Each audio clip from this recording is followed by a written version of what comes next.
Magandang araw po sa inyong lahat mga kababayan at welcome back dito po sa ating munting channel Pinas News Review, kung saan re-reviewin po natin ang mga mahalagang balita dito sa Pilipinas. Ito nga mga kababayan, PBBM nilaglag ng tuluyan ni Atty. Vic Rodriguez. Nako, ibinunyaga 800 billion, saan napunta? Nako, yan po ang ating alamin mga kababayan. Nasa description po ang full video link ng video ito. Subscribe na po kayo, at kung bago ka pa lang at di pa po nakapag-subscribe sa ating munting channel, please don't forget to subscribe at i-click na rin po ang bell notification para updated ka po sa lahat ng ina-uploads nating reaction video. At ito na nga mga kababayan, sama-sama at sabay-sabay po natin pakinggan, panoorin at bigyan ng komento ang video ito. Ito na po. Kapapasok lang, Atty. Vic Rodriguez, ibinunyag na at nilaglag na ng tuluyan si President Bongbong Marcos Jr. Ngayon ko lang ito nalaman na ang kalahati pala ng budget ng Pilipinas na 5.768 trillion pesos ay inutang lang pala. Ngunit ang talagang nagparindi sa aking tenga ay nung banggitin ni Atty. Vic Rodriguez ang 800 billion pesos na presidential pork barrel na walang ibang pwedeng humawak at mag-release nito kundi si President Bongbong Marcos Jr. lamang. Ayon kay Atty. Vic, labag ito sa saligang batas ayon sa Korte Suprema. Narito ang video. Pero bago yan, inaanyayahan ko kayo na mag-like at mag-subscribe para updated kayo sa mga parating kong video.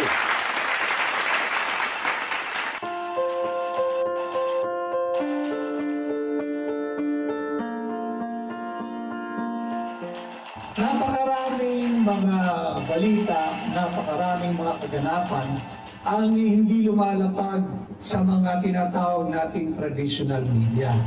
Pero hindi tayo nababahala doon, kaya lang kapansin-pansin. Bakit tayo hindi nababahala doon? Sapagkat naririyan naman ang independent media, katulad ng kasama natin ngayon ang SMNI. Napilit, sinisigil, pilit, sinasara, subalit, pilit, at patuloy na tinatangkilik ng mga Pilipino. Kaya nga hanggang ngayon ay naririyan sila at nagsisilbi at naglilingkod. Ang daming hindi lumalabas na balita, subalit tayo ay hindi nababahala sapagkat we are now in the digital age. At ang new media ngayon ay ang social media. Everyone can be a journalist now. Everyone can be a reporter reporting what's happening in real time. At salamat na lang at nandyan ang social media, nandyan yung ating mga vloggers, independent vloggers, na ang gusto lang din ay makapagpahatid ng mga totoong kaganapan sa Pilipinas at makapagpahatid ng mga totoong balita sa mga Pilipino sa loob at labas ng Pilipinas. Kulang na kulang at salat ang ating pamahalaan ngayon pagdating doon sa liderato o pamuno ang may anlaw o yung transparency. I have discussed this also last night. Napakaraming issue. Pag-usapan lang muna natin kasi lahat tayo dito ay apektado. Yung paggamit ng tama sa budget ng Pilipinas at pera ng Pilipino. Ang budget po ng Pilipinas for 2024 is something like 5.768 trillion pesos. Napakalaking halaga. Wala namang problema kung ito ay tinutustos at ginagamit para sa kapakanan ng Pilipino. Subalit kalahati, higit kumulang kalahati po dyan ay nakautang. Parehas yan sa local borrowings and foreign borrowings. Kahigit kalahati. Ang masaklap, meron silang isiningit na 800 billion pesos na unprogrammed funds. Ang tawagin po ay presidential pork barrel. Bakit presidential court barrel? Sapagkat yung unprogrammed funds, malalabas lamang ho yan upon the signature and approval of one man, and that is the President. Bawal na uya, matagal na itong pinagbawal ng ating Korte Suprema. Kung matatandaan nyo, yung PDAP, yung DAP, yung Disbursement Acceleration Fund, at sinabi nga dyan, hindi na tayo pwedeng nakalump sum yung amount. Kailangan dyan specifically allocated or earmarked for a project that has been deliberated in both houses of Congress. Because lahat naman, alam naman natin na ang budgeting process ay nagmumula sa House of Representatives. At doon yung binabalangkas, may mga committee hearings, bago tutungo sa Senado, mabalangkasin din ulit, at supposedly tapos na. Kaya lang, there is this third branch of seemingly third branch of in our legislative body. Ito yung bicameral committee. Dito nag-uusap yung mga kinatawan ng mababang kapulungan at ng Senado kung paano imbis na ma-correct ng tama yung budget, diyan na nagkakaroon ng congressional insertion. At yan hanggang nasa ngayon ay walang paliwanag ang pamahalaan sa sambayan ng Pilipino. Yan ang sinasabi natin na talagang sala sa transparency o liderato may pag-aninaw ang kasalukuyang pamahalaan. Bakit hindi ninyo ipaliwanag sa sambayan ng Pilipino saan matupunta yung 800 billion na unprogrammed funds? At bago man yan, bakit hindi ninyo ipaliwanag sa Pilipino paano nagkaroon ng 800 billion unprogrammed funds?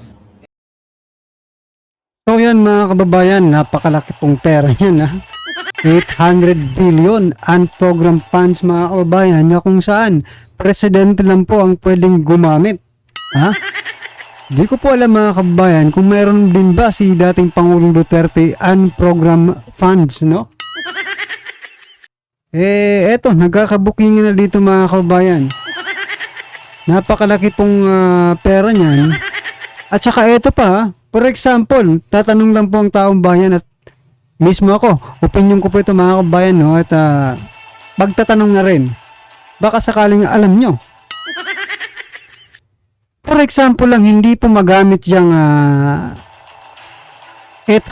billion. Saan po yan mapupunta? Diba? Ino-audit din po ba yung 800 billion na yan? Baka napupunta lang. Well, anyway mga kabayan, sabi nga ni Attorney Vic Rodriguez, yan po ay hindi na ipinagbabawal po yan, sabi ni Attorney Vic Rodriguez ng korte. Hindi na po pinapayagan ng mga pork barrel. Pero bakit meron po ang presidente? Nagtatanong lang po mga kabayan. Baka naman po ipatawag tayo sa Senado gaya po Attorney Vic Ka-Eric at Doc Lorraine Badoy, di ba? Ipinatawag sa Senado dahil tanong ng tanong. Yan mga kababayan pasensya na po kayo.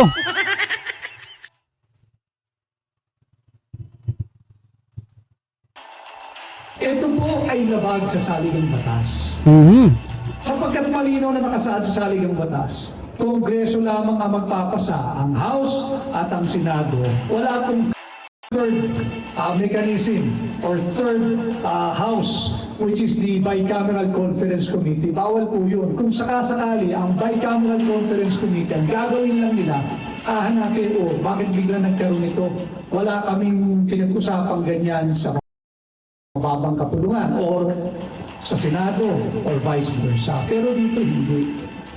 At hindi maaaring palakihin ang recommended budget ng Pangulo. Kung sabihin ng Pangulo, ang budget lamang ay 500... Wait mga kababayan. Tama po ba yung narinig ko na hindi pwedeng taasan yung budget na proposed ng Office of the President mga kababayan? Pero bakit ganoon, di ba? May lumabas pang balita na itong Kongreso ay tinaasan, no? Ang pondo ng presidente? Dahil ba kamag-anak nila? Dahil ba magpinsan si Romualdez at Marcos? Kaya okay lang mga kababayan na dagdagan po yung budget ng presidente at bawasan ang budget ng vice president, mga karibin natin. Nagtatanong lang po ulit. 5 trillion below ang maaaring aprubahan. It cannot go higher than what is recommended and certified by the President of the Republic. Pero itong 2024 budget, 2024 lang ito pinag-uusapan natin. Higit na malaki ito doon sa sinertify ng Pangulo ng Pilipinas, doon sa budget na gusto niya. Hindi ho pwede yun. That is why ang isa sa core advocacy ng So yan na nga po ang sinasabi ko kanina mga kabayan, no, na tinaasan po ng Kongreso yung budget ng presidente. Ang tanong bakit at kung saan ito gagamitin? Nag-request ba ang presidente na taasan pa ang kanyang budget? Bakit kailangan taasan kung hindi naman nag-request? Diba? Oh, at saan mapupunta yan? Ako, baka mapunta po yan sa mabubuting kamay, ha? Yari tayo. Ang maisog is for us, for you and I, and all Filipinos to help protect and defend our Constitution and to keep on reminding our government functionary to uphold the Constitution, protect, respect, and defend the Constitution. Huwag nilang lapastanganin ang ating saligang batas. Huwag nilang lapastanganin ang mga batas na umiiral sa Republika ng Pilipinas. So yan mga kababayan, ano pong inyong masasabi dito sa ginagawa nilang may may 800 billion. Naku, napakalaki pong pera niyan mga kababayan. Saan kaya gagamitin yan ng ating Pangulo? Nagtatanong lang po bilang isang taxpayer din tayo mga karibin natin. At malamang sa malamang ganun din po ang ating mga kababayan, no? Hindi man nila kayang magtanong ng direktahan gaya natin, wala naman tayong capacity, no, na direct na magtanong sa Pangulo. Ito na lang, tinatanong lang natin dito kung para saan po yung 800 billion. At dito naman po sa Kongreso, bakit po ninyo dinagdagan ng budget ang Pangulo na hindi nyo pala nire-request? At ayon nga kay Atty. Vic Rodriguez, ito ay nag-exceed doon po sa talagang budget lang ng Pangulo mga kababayan. So ano naman po ang inyong reaksyon, komento or kritisismo patungkol po sa video ito, ay comment lang po sa baba para at isalim po ng ating mga kababayan ang inyong pong opinion patungkol po dito. Right? Kung bago ka pa lang at di pa po nakapag-subscribe sa ating munting channel, please don't forget to subscribe at i-click na rin po ang bell notification para updated ka po sa lahat ng ina-uploads nating reaction video. So yan mga kababayan, maraming salamat po.